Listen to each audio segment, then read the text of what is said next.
I think after 6 months of trying, we just decided, let's just adopt. Let's adopt first. We always knew we were going to adopt. Yeah, it was we either just going to didn't be. think it would be number one. Yeah, we first didn't kid. think it was going to be our first. Yeah, Yeah. we'd probably have a couple and then adopt. So then I think it was Thanksgiving 2006. Mm-hmm. We decided, let's start putting together the paperwork, and we started looking at all of our adoption options. Yeah, we took a trip to Colorado, and I remember we had just stacks of paper because when we ever decide on something, we gusto, like we just dive. Yeah, so we did all our research, right? Yeah. Yeah. We played a lot of aggravation. A lot of games. Aggravation and sitting on hold with adoption agencies. Yeah. Yeah. So we decided on Kazakhstan, Mm-hmm. near Mongolia and China, like on the other side of the world. We liked their orphanages. I remember we liked the orphanages, and we liked the plan that we could go there for 6 weeks. Mm-hmm. So we weren't just shipping a child home or having a child come to our home that didn't know us. Yeah. That was really important to us. Yeah. And you were working for IBM, and they were really awesome. They were very kind. That and let you work at night I know. in Kazakhstan. Yeah. Yeah. By the end of that Thanksgiving weekend, we had decided child, Yeah. region, agency, and we signed papers, I think, as soon as we got back to Tucson. Yeah. Well, we chose a boy. We said it would be great to have a older brother, and boys don't get adopted as often as girls. Girls were favored, or Caucasians were favored. Caucasians were favored, girls were favored, and if boys were chosen, it would be boys with blonde hair and blue eyes. That's what. And we really. We were like, we'll take. We don't care.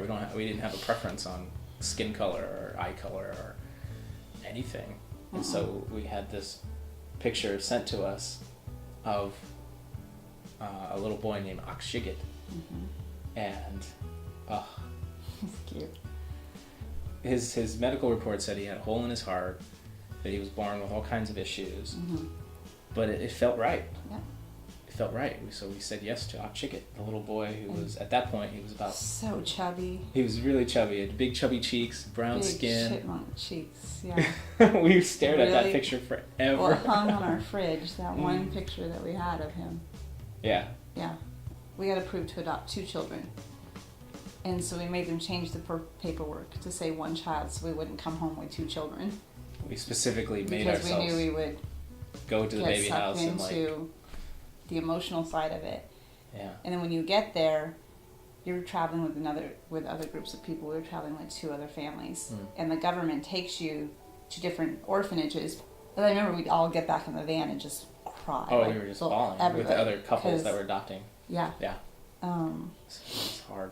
And It's then hard. Then we got to Akshigit's baby house, and they brought him in, and they're like, "This is Akshigit."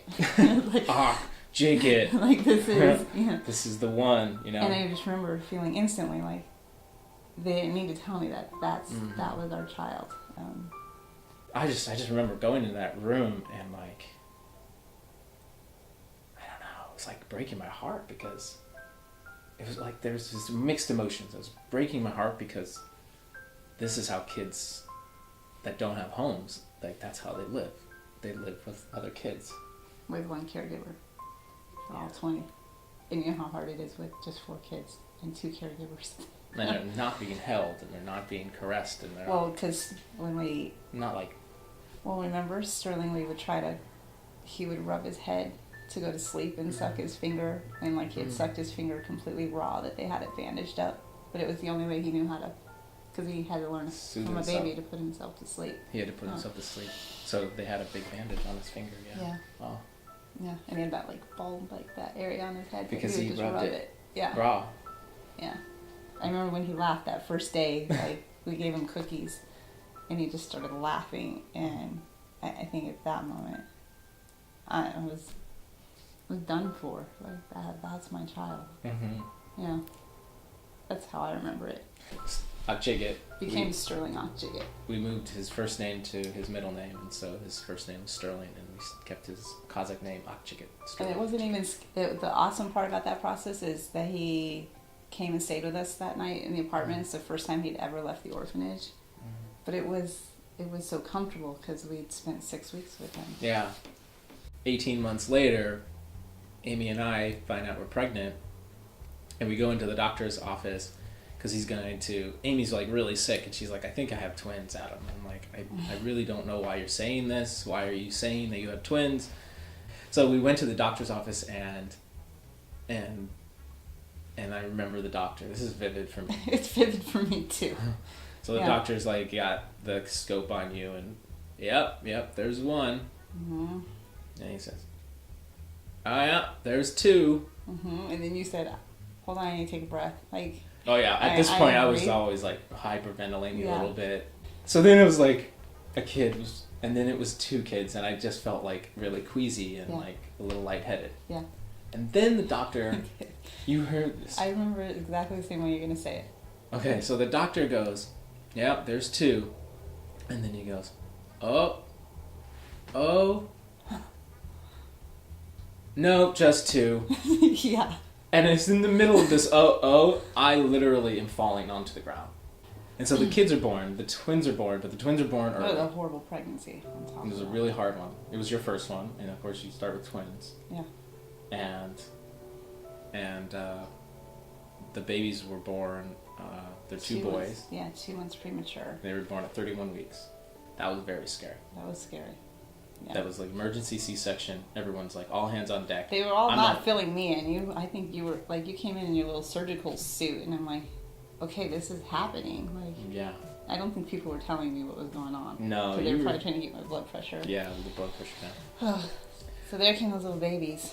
So they came 31 weeks, and so they went 3 pounds. 3 pounds. 6 ounces, 3 pounds, 13 ounces. Yeah. And they went right into the NICU. Yeah, didn't even really get to see them. You were sick. I got pneumonia. And so, and they were like, they weren't sure if they were going to make it. They were not breathing on their own. They could not regulate their own heat. Mm-mm. They had total covered with. So tiny. They were tiny. They were very tiny. Just like the whole body was like from here to here. The head was like the size of my hand. Slater's head. Yeah. Oh. And they were hairy. There was so much hair on their bodies because they have hair, but like they lose their hair in the womb at some point. Yeah. But this was too early, so they had tons of hair all over their head and their bodies. Yeah. And you were sick, so you weren't even allowed. I didn't meet the twins till day 9. Day 9? Yeah. That was hard. Talk about being scared. That was so much scarier than adopting.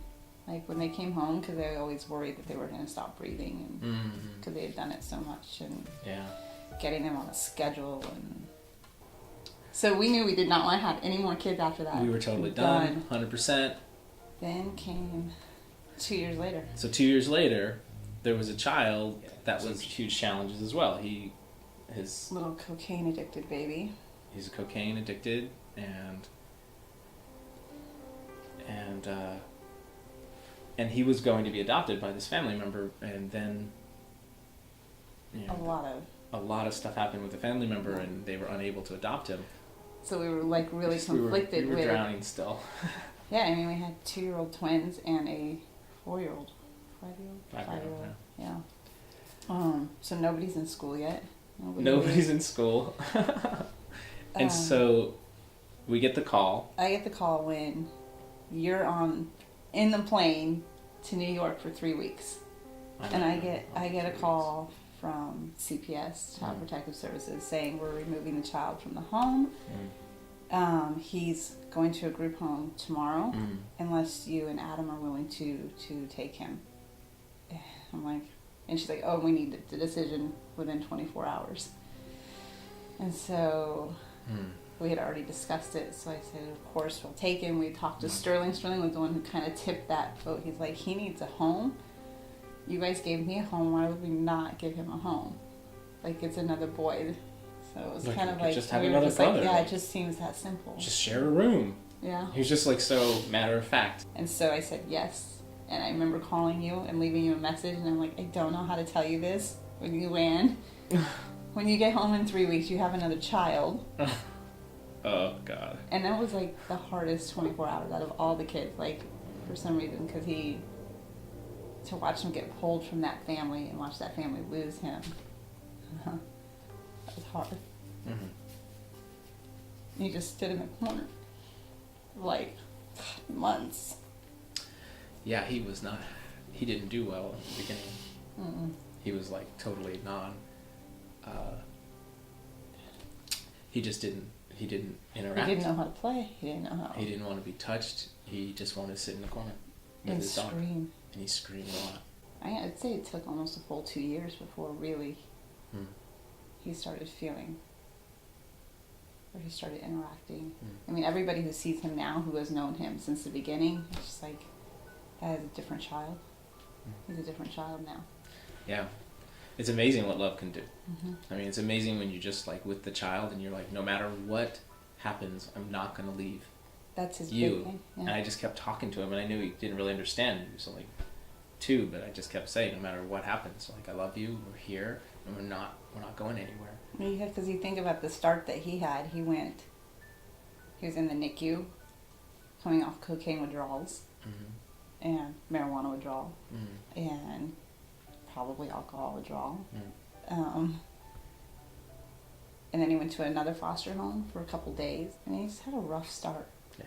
Had a rough start. But And now he plays little brother role like a pro. Like, So knows how to push everybody's buttons, Yeah. and he's funny and he's definitely the most social guy out there. He has like 100 friends. He's like fan clubs. He's got a fan club, basically. He doesn't realize that. We should probably not tell him. No, It don't gets to tell his him. mind a little bit, but he's just like, he walks around and he's just like, hey, Tyler. He walked down the hallway, so he's like, hey dude, Hey, man. hey Matt, How's it going? how are you? He doesn't even, and everyone else is like, hey, Gibson. Yeah. It's just this moment. Where, So here we are. here we are now. Their ages 11, 8, And 8 in 3 weeks. Gibson will be 8 in 3 weeks. So we have, Yeah. they're the same age. They're only 6 months apart with the twins. Gibson's just 6 months apart with the twins, so they're the same age for about 6 months. Yeah, it's like having triplets. Yeah. Like, oh, this is great. Like, there is no difference in our kids, like our biological kids and adopted kids. This is like important. This is what people who are thinking about adopting, they try to figure out whether or not they can really love their child, whether they can love the child as if it's their own. And our experience is that it's crazy, but there is no difference. I love that we have a family that has all kinds of different skin colors and I call it eyes and color eyes and it's eye Kazakh shapes. American Mexican flair. That's what I call it. Kazakh American Mexican flair. Yeah. And they said, we've matched it and verified and certified it, and we know who you are now, and we're going to get you fired. We're going to email your CEO